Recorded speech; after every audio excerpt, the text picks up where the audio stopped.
Berbicara mengenai konsep dasar manajemen peserta didik, kita harus mengetahui sebelumnya yaitu istilah manajemen peserta didik.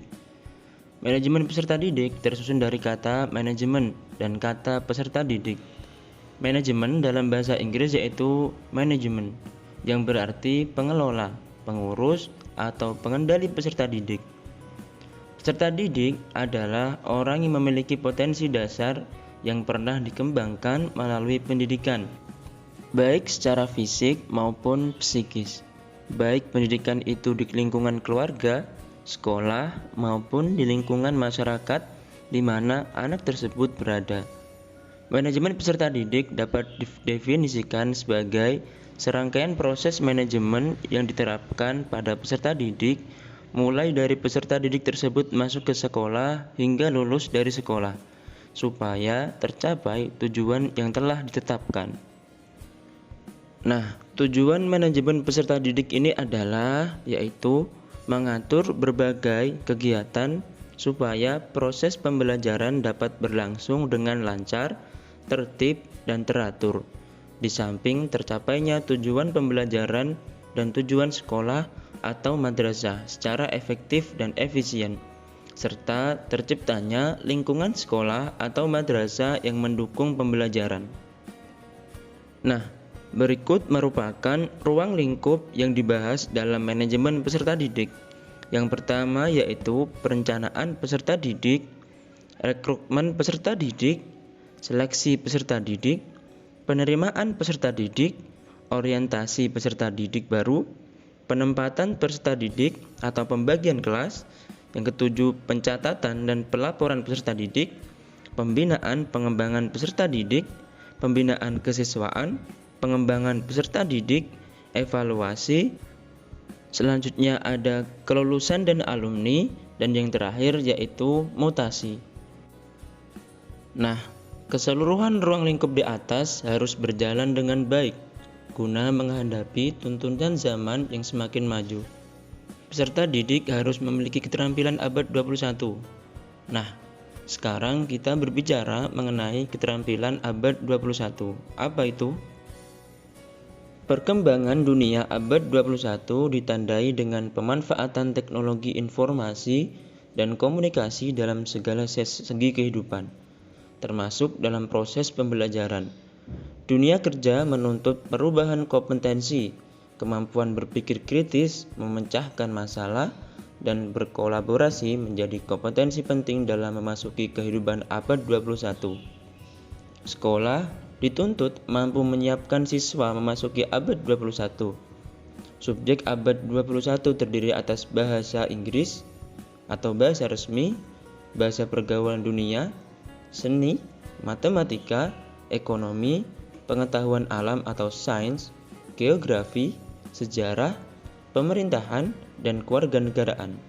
Sedangkan tema abad 21 mencakup kesadaran global, literasi keuangan, ekonomi, bisnis, dan wirausaha.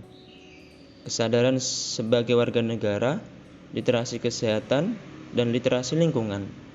Abad 21 dicirikan oleh perkembangannya informasi secara digital. Masyarakat secara masif terkoneksi satu dengan lainnya. Hal inilah yang dikaitkan oleh banyak orang dengan revolusi industri, terutama industri informasi. Era digital telah mewarnai kehidupan manusia di abad 21. Apa itu sistem zonasi sekolah? Jalur sistem zonasi merupakan jalur penerimaan siswa berdasarkan zona tempat tinggal. Kementerian Pendidikan dan Kebudayaan atau Kemendikbud melalui Permendikbud nomor 44 tahun 2019 memberlakukan jalur penerimaan ini. PPDB tahun 2020 dapat diikuti calon siswa yang akan masuk TK, SD, SMP, serta SMA atau SMK. Aturan yang telah ditandatangani oleh Nadiem Makarim selaku Mendikbud pada tanggal 10 Desember 2019 ini resmi diterapkan. Nah, berbicara mengenai PPDB, apa itu PPDB? PPDB merupakan singkatan dari penerimaan peserta didik baru. Kemajuan teknologi dan tingginya minat siswa untuk meneruskan studi disiasati dengan sistem online.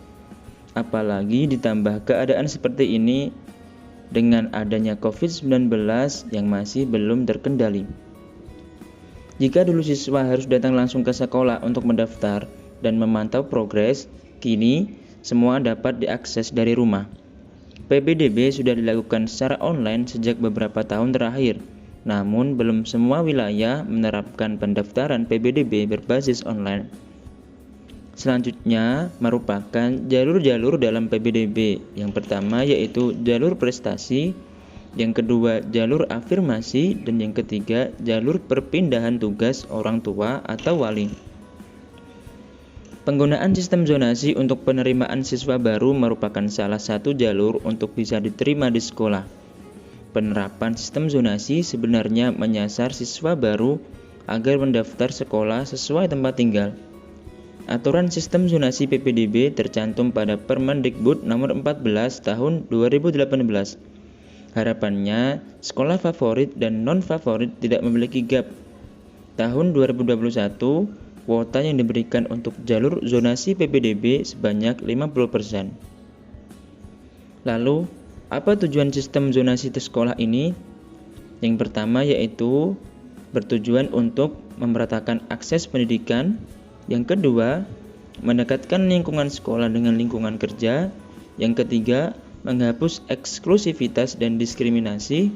Yang keempat, membantu analisis perhitungan kebutuhan guru dan distribusinya. Yang kelima, mendorong kreativitas guru.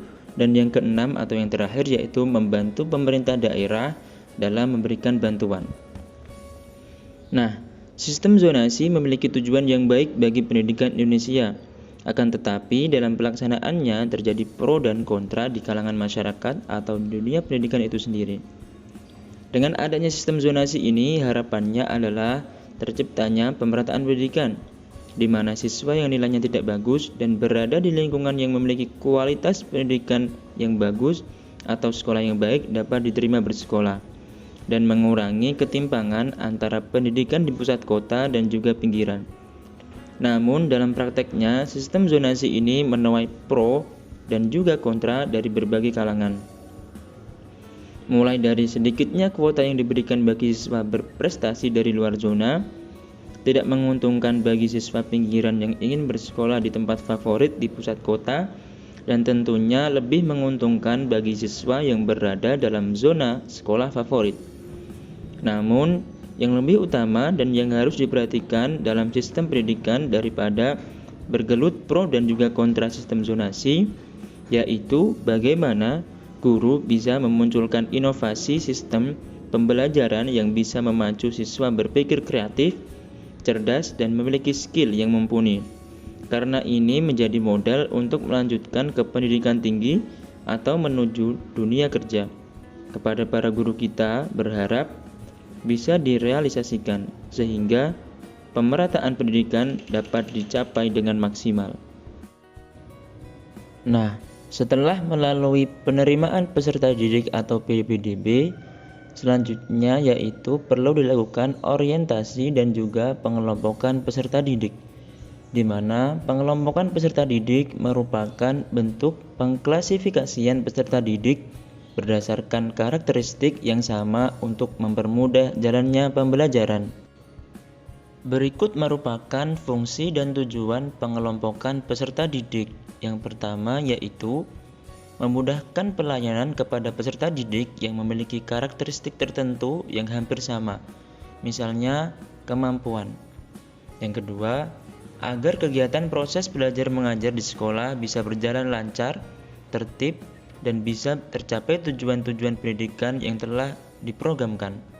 Dan yang ketiga, melalui pengelompokan tertentu, peserta didik lebih mudah dikenali dan lebih mudah memberikan pelayanan secara individual yang optimal.